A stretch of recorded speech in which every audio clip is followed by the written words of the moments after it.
পাহাড়ের ঘটনায় বাইরের ষড়যন্ত্র দেখছেন স্বরাষ্ট্র ও স্থানীয় সরকার উপদেষ্টা।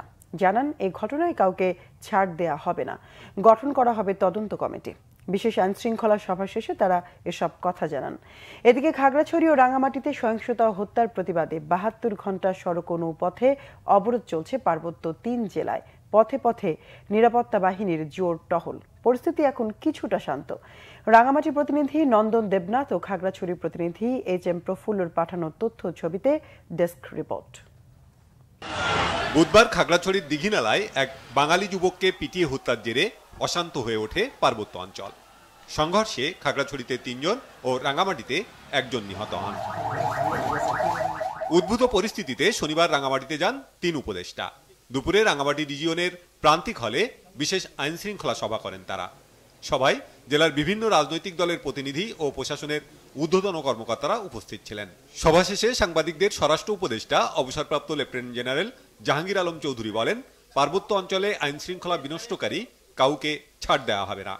এই যে ঘটনা ঘটছে, এই জন্য আমরা একটা উচ্চ ক্ষমতা সম্পন্ন একটা তদন্ত কমিটি গঠন করব এবং এটা আমাদের সহকর্মীদের সাথে আলাপ করার পর।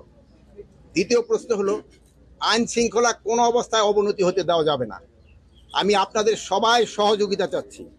যারা আইন শৃঙ্খলা অবনতি করবে তাদের কোনো অবস্থায় আমরা ছাড় দিব না। আমরা কোনো অবস্থায় তাদের ছাড় দিব না। আমরা কোনো অবস্থায় তাদের ছাড় দিব না। ভবিষ্যতে যদি তারা আবার চেষ্টা করে, তাদের যে হাত, এটা আমরা কিন্তু ভেঙে দিব, এই যারা আইন শৃঙ্খলা অবনতি করতে চায়। এ সময় স্থানীয় সরকার, পল্লী উন্নয়ন ও সমবায় উপদেষ্টা AF হাসান আরিফ জানান, পার্বত্য চট্টগ্রামে সাম্প্রতিক সহিংসতায় বাইরের ষড়যন্ত্র রয়েছে এবং ছন্দপতনের ব্যাপারে প্রত্যেকের মুখে একটি শব্দ উচ্চারিত হয়েছে, ষড়যন্ত্র।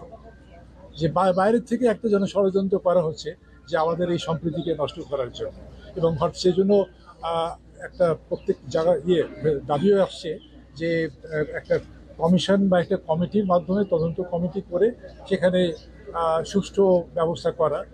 পার্বত্য উপদেষ্টা সুপ্রদীপ চাকমা এ সময় তাদের সাথে ছিলেন। পরে উপদেষ্টারা যান আরেক পার্বত্য জেলা খাগড়াছড়িতে। জেলা প্রশাসনের সম্মেলন কক্ষে মতবিনিময় করেন তারা। এদিকে খাগড়াছড়ি ও রাঙামাটিতে সহিংসতা ও হত্যার প্রতিবাদে ৭২ ঘণ্টা সড়ক ও নৌপথ অবরোধ চলছে ৩ পার্বত্য জেলায়। খাগড়াছড়ি থেকে দূরপাল্লার কোনো যানবাহন ছাড়েনি। শহরের ভেতর কিছু হালকা যানবাহন চলাচল করছে। কর্মসূচির প্রতি সমর্থন জানিয়ে অবরোধ পালন করছে আঞ্চলিক সংগঠন United People's Democratic Front UPDF। রাঙামাটিতেও সকল প্রকার যানবাহন অনির্দিষ্টকালের জন্য বন্ধ ঘোষণা করেছে মালিক শ্রমিক ঐক্য পরিষদ। বন্ধ রয়েছে লঞ্চ চলাচলও। অবরোধের কারণে ভোগান্তিতে পড়েছে সাধারণ মানুষ। Bangla vision news desk.